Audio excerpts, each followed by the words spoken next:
Jacob, the man who fought God and lived to tell about it. Let me ask you a question. Have you ever been so desperate, so absolutely broken, that you grabbed onto something and refused to let go? Even if it killed you? Not physically. I mean spiritually, emotionally. That moment when you're drowning and you latch onto the only thing that can save you, even if it hurts, even if it breaks you. That's Jacob's story. And spoiler alert, he didn't just wrestle with an angel. He wrestled with God himself. And somehow, he won. Well, sort of. Let's talk about it. Jacob's name literally means heel grabber or deceiver. And honestly, he lived up to it. This dude came out of the womb grabbing his twin brother Esau's heel like he was already trying to trip him up. Genesis 25:26. After this, his brother came out, with his hand grasping Esau's heel, so he was named Jacob. From birth, Jacob was second place. Esau was the firstborn. Esau got the birthright. Esau got the blessing. And Jacob? Jacob got scraps. But he wasn't okay with that. Jacob grew up scheming. First, he tricked Esau into selling his birthright for a bowl of soup. Yes, soup. Not even good soup. Lentil stew. The McDonald's of ancient meals. Genesis 25:29-34. Once when Jacob was cooking some stew, Esau came in from the open country, famished. He said to Jacob, "Quick, let me have some of that red stew. I'm famished." Jacob replied, "First sell me your birthright." "Look, I'm about to die," Esau said. "What good is the birthright to me?" But Jacob said, "Swear to me first." So he swore an oath to him, selling his birthright to Jacob. Dude was so hungry, he traded his inheritance for lentil stew. And Jacob, he saw an opportunity and took it.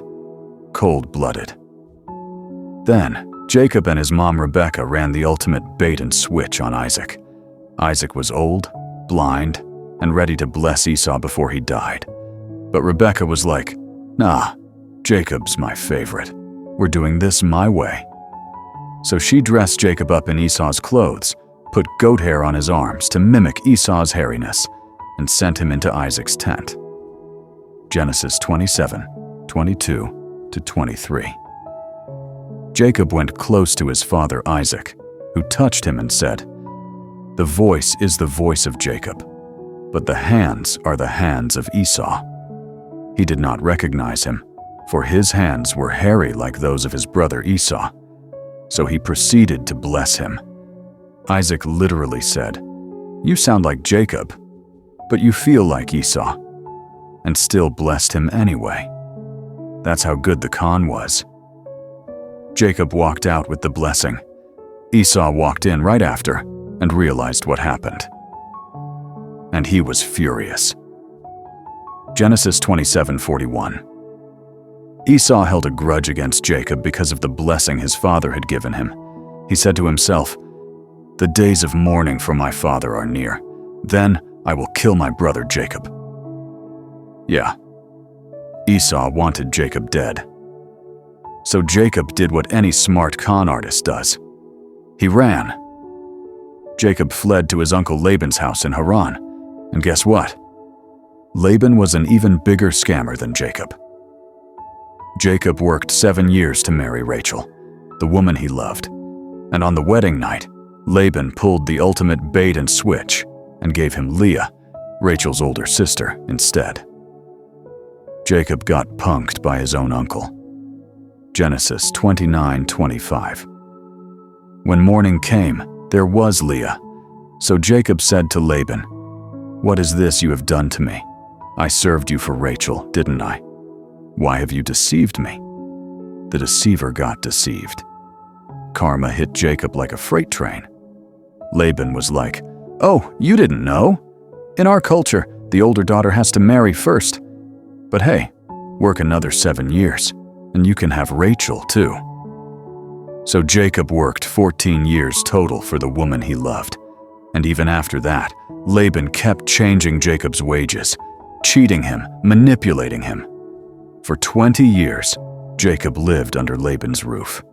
And the whole time he was running from Esau, running from his past, running from himself. But you can't run forever. After 20 years, God told Jacob, "It's time to go home." Genesis 31:3. Then the Lord said to Jacob, "Go back to the land of your fathers and to your relatives, and I will be with you."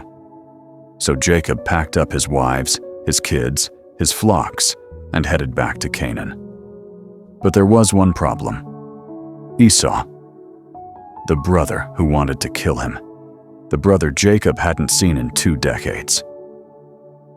Jacob sent messengers ahead to Esau, hoping to make peace, and the messengers came back with news. Genesis 32:6. When the messengers returned to Jacob, they said, "We went to your brother Esau, and now he is coming to meet you, and 400 men are with him." 4. Genesis 32:7. In great fear and distress, Jacob divided the people who were with him into 2 groups, and the flocks and herds and camels as well. He split his camp in half, thinking, if Esau attacks one group, maybe the other will survive. Then he prayed. For the first time in his life, Jacob prayed honestly. Genesis 32:11. "Save me, I pray, from the hand of my brother Esau, for I am afraid he will come and attack me, and also the mothers with their children." He sent gifts ahead, hundreds of animals, trying to buy Esau's favor. And then he sent his family across the Jabbok River. And Jacob stayed behind, alone. Genesis 32:24. So Jacob was left alone, and a man wrestled with him till daybreak.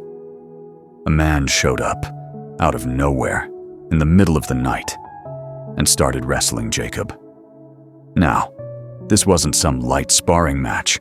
This was a full-on fight, all night long. And here's the crazy part. Jacob held his own. This wasn't a man. This was God in human form. Some scholars call him the angel of the Lord. Others say it was a pre-incarnate appearance of Christ. Either way, this was divine. And Jacob wasn't backing down. Genesis 32:25. When the man saw that he could not overpower him, he touched the socket of Jacob's hip so that his hip was wrenched as he wrestled with the man. God could have ended the fight instantly, but instead, he let Jacob wrestle. He let him fight. He let him struggle. And then, with one touch, he dislocated Jacob's hip. Just like that. Genesis 32:26. Then the man said, "Let me go, for it is daybreak." But Jacob replied, "I will not let you go unless you bless me. I will not let you go unless you bless me."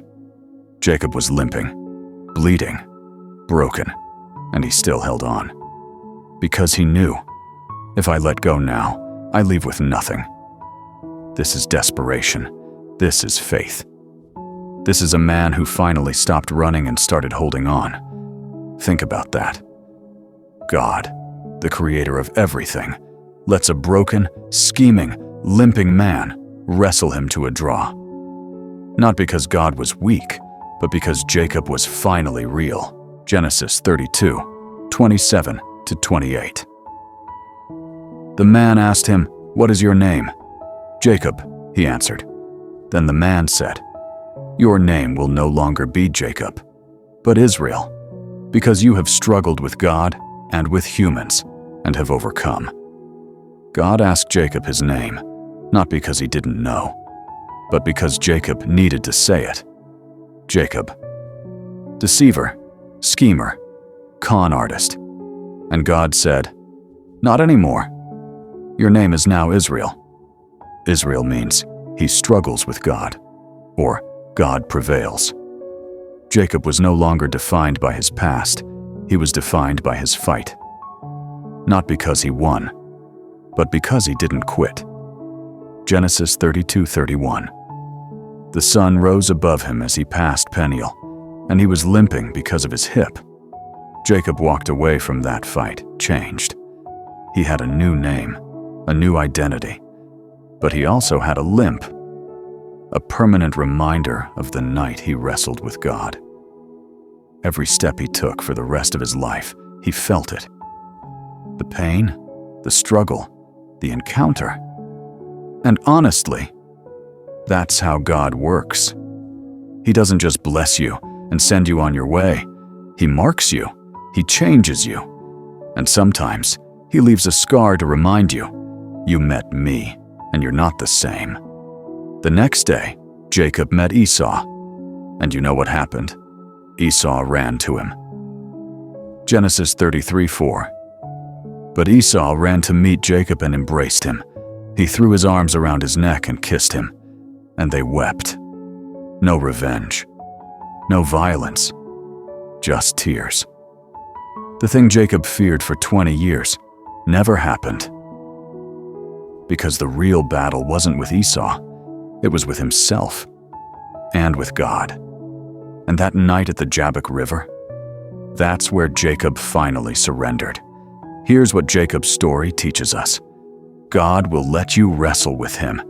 He won't force you, he won't overpower you, but he will meet you in the struggle. And if you hold on, if you refuse to let go until he blesses you, he will change your name. He'll take your past and give you a future. He'll take your shame and give you a new identity. But you might walk away limping. Because encountering God costs something. It breaks you, it humbles you, it marks you, and you're never the same. Jacob fought God, and he walked away blessed, but broken. And maybe that's the point. Maybe the blessing isn't in winning the fight. Maybe it's in refusing to let go. So here's my question for you. What are you wrestling with right now? What are you running from? Because maybe, just maybe, God's waiting for you to stop running and start holding on. Even if it breaks you, especially if it breaks you. Because that's when he changes your name. Missed Hagar's story? Go back and watch the story of Hagar, the woman God saw but didn't choose. And also subscribe so you don't miss what's next. Because the Bible doesn't just tell you a story, it changes who you are.